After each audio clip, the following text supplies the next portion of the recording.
What's up everybody, before we hop into the video I want to let you all know that if you want to help support the channel, I have merchandise available at RalycGamingMerch.com. We are selling t-shirts, stickers, coffee mugs, various things you might enjoy with the channel logo on it.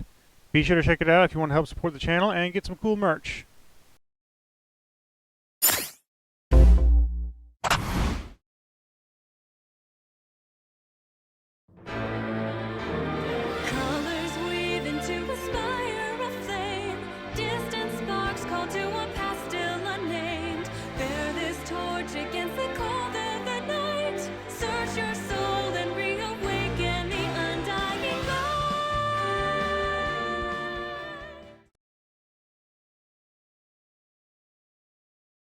Welcome everyone to another episode of Smash Spec, the show where I spotlight a character and theorize on how they could work as a future fighter in Super Smash Bros. Ultimate.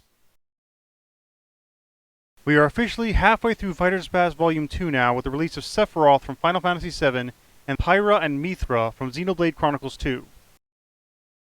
But let's not focus on what's already been announced and instead speculate on the potential future. Almost as long as the series has existed, there has always been rules that many fans assumed were in place as to who can make it into Smash. And while many of these rules have been broken over the years, there is one that still has not. And that is that a character has to originate in a video game. Which brings us to today's spotlight character. The Arkham Knight is directly tied to the Batman franchise. More specifically, the Arkham video game universe. And is technically another version of the Red Hood, the vigilante alter ego of Jason Todd, Batman's second Robin. With all that considered, his inclusion would definitely be bending the rules, almost to the point of breaking, but if he was included as the Arkham Knight, then he wouldn't technically be breaking the rule of originating in a video game, since the Arkham Knight Persona did debut in the video game Batman Arkham Knight. After Dick Grayson, the first Robin, moved on to become Nightwing, Batman found a new Robin in Jason Todd. While it's unclear exactly how it happened in the Arkhamverse, he was eventually captured by the Joker. For over a year, Jason was tortured by the Joker. No, no, please, please, no, no! After being broken by the Joker and feeling abandoned by Batman, Jason had managed to build an army of mercenaries under the guise of his new persona, the Arkham Knight, and would come to wage war on Batman and all that he stood for. So today, we're going to venture into the crime-ridden city of Gotham and analyze this former sidekick turned villain and see just how the Arkham Knight could work as a future fighter in Super Smash Bros. Ultimate.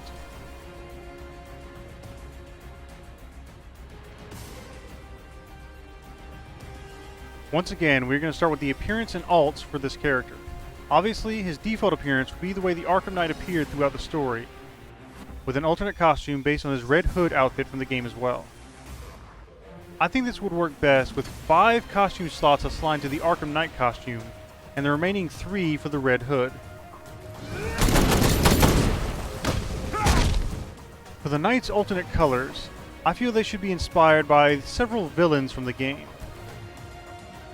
The first one will give him a red and white color alt based on the Arkham Knight's militia, which occupied Gotham throughout the game. The second color alt would be a brown color palette based on Scarecrow, the villainous Master of Fear who was the Arkham Knight's partner for much of the game.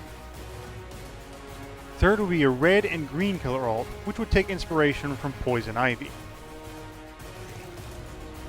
I believe that was the idea. And the last color option, the Knight costume, would be a purple alt with hints of green, obviously based on the Clown Prince of Crime, the Joker. You've seen what happens when you drag your friends into this crazy little game of ours. And for the remaining 3 slots, we would have the Red Hood costume. The first would obviously feature the Red Hood design as it was featured in Batman Arkham Knight. No, not that one. The one with the hood. We could also have 2 color alts for this costume as well. The first of which will be based on his former life as Robin, giving him a bright red, yellow, and green color scheme. And for the last color alt, he could have a black and gray design, based on none other than the Dark Knight himself, Batman.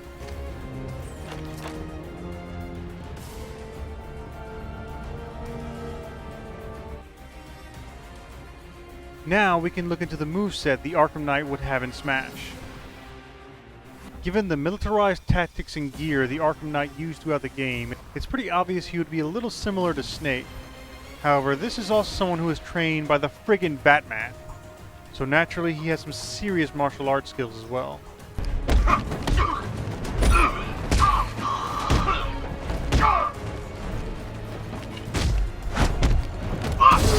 So I feel for all of his smash attacks, they would take direct inspiration from the free flow combat tailored for him in the Red Hood challenge maps.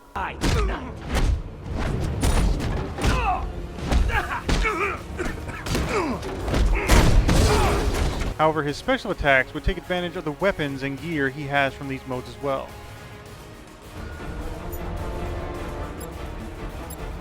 Starting of course with his neutral special. This would utilize his dual pistols, which admittedly would work like bayonetas, but they would be stronger and work in shorter bursts. The side special would see him combine these two pistols into the sniper rifle he used when he had his final battle against Batman, sending out a long-range shot across the stage similar to Link or Byleth's arrows. His up special recovery would utilize the grapnel hook featured in the Arkham series, a spring-loaded grappling hook that can grab onto ledges or opponents, pulling him toward them and possibly launching him far past if used properly.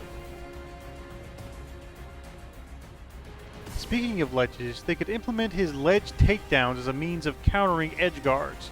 Orders, be ready for attacks from above, from below. He's fast. As for his down special, this would see him placing a small proximity mine on the ground, a little like Snake's C4, but this one will react whenever anyone gets too close to it rather than being detonated remotely. And this move would really be more taking inspiration from Red Hood's appearance in Injustice 2. And last but certainly not least, we have the final smash. While there are several options that the Red Hood could have as a final smash, since this is focusing on the Arkham Knight persona, I can think of nothing else more fitting than the Militia Drone Assault.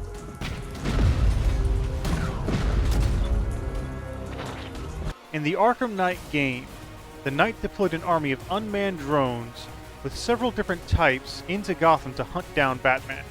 Using this as his final smash, you could see him striking one or multiple opponents, sending them into a short cinematic super attack where they are surrounded by several types of these drones, repeatedly fired upon before receiving a final blast from the Arkham Knight's personal tank.